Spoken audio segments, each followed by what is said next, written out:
After the firefight, our nerves are shaking, we're scared, we're crying, but we're fighting because we want to see tomorrow. And to grieve is not like to grieve here when somebody dies and oh my God, no, no, no. That never leaves your heart, never leaves your mind. You dream it, you have flashbacks of it, you remember your bros that they were so young that you say to yourself, how come I didn't fucking die? How come everybody had to die, you know? We made it, okay? But there's not a day goes by we don't think of somebody who didn't. We were not baby killers. We love babies. We love the kids. We had to go in there and bring them out, civilians and all. But nobody believed the truth. The truth was that we held our own. Whether they declared it a war or not in Vietnam, we all held our own. Experienced it firsthand with my brother and, the veterans there.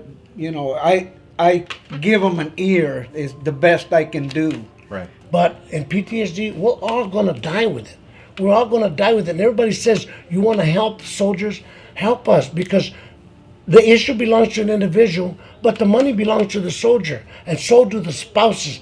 They need hospitals. The spouses that went are still with the soldiers in every era and every combat zone, every war that we've had. Get them a hospital, get them help, because we need that. We need that for our women too. There's a lot of things that you don't ever want anybody else to see. You don't want anybody else ever to have to do. I think in a lot of cases, the worst thing you can say to a veteran is, oh, I feel so bad for you, because we don't want it. It's not what we did our job for. And to us, it's a load of shit, because you have no idea what we did or what we went through, and you can empathize all you want, but don't you dare say you sympathize with me, because you have not walked in my shoes. You have not done the things that I've done. You haven't pulled a body out of the water and watch it literally strain down to its bones. In the way that I've always looked at it is, the people that you have in front of you, in front of this camera right now, are the people that when they hear fire, they're running in the theater to try to get people out, instead of running the other way. I would simply say, listen to a veteran story sometime and open your ears and get off the political line and know that these people were fighting for you, because there's not a single day that goes by that we wouldn't rather fight over there than have to fight on American soil. It wasn't when we got on board that we had our problems. It was leading up to it, the anxiety of what are we going to face, because we're going into the unknown. It's just like going on any patrol. You're going into the unknown. You don't know what's going to happen. So what do? You have to be ready for anything. And that anxiety that's created is not easy to choke down.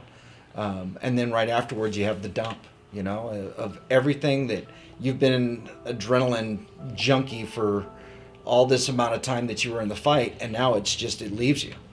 And those are the two worst times, because then you've got nothing to do but think. Death is all around you. Death out there, it's all around you. You smell death. You see death. You walk around, you see arms and legs, and it's all something that you're scared all the time. It's just something you can't swallow, you can't adjust to all of your life. You can play the part that you're doing good, but you're not. When I sound taps for the veteran that passes away, and it doesn't get easy. I try to do whatever I can as a civilian to try and ease that. My journey continues, and I will not stop. Albert Einstein made a quote. He said, "The two most important days of your life are the day you're born and the day you find out why." Well, this is my why. Here's this person that been in battle, been in just about every bad thing he could be in, and he's asking me for help, someone that's never been there. So I never say no. And you're talking to two, and there are literally thousands out there that are feeling... They won't say it. They will not say it, but they know that we'll say it for them. So. You asked the question, why, don't more veterans talk about it? You wouldn't have us here if Paul hadn't asked us to do this for our brothers. I didn't want to come. This isn't, I'm sweating head to toe. I've got, this is a very anxious, anxiety-driven moment. And I mean, if you could tap my heart right now, you'd see I'm beating like a rabbit jumping out of my chest. But if this story doesn't get told, then there's going to be those out there that are going to die because others don't know what the struggles they're going through. I visit the veterans home at the VA, and the last time that I was there, it was Easter, and I was actually in a bunny suit. And as we were doing the bunny hop, there was this lady veteran there, and she was just smiling, and I felt that I had taken her back to her childhood because of her, though just the way she smiled told the whole story, and it helped me because I let her forget about, what she was going through for just a little while. And we were there for, I'm going to say about an hour, hour and a half. And all these veterans were just smiling and just clapping and dancing with us and just having a really grand time. And when I can help a veteran just forget for a little while, to me, that's a lifetime. I will tell you that some of the worst injuries are the ones you can't see.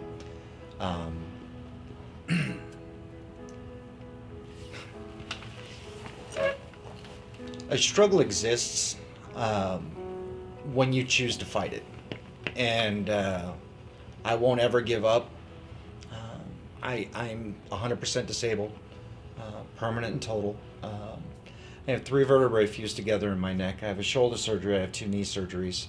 I have spinal stenosis. Now, those are the physical attributes that you see. The struggle I have is with my PTSD, and it's probably the worst thing that I've had to ever deal with. By far, I'm sorry. It is the worst thing I've ever dealt with, but it's because I'm an alpha and I want to fix it. And as Bertie said, this isn't I'm not fixable. Okay? I'm manageable. And I've never been that.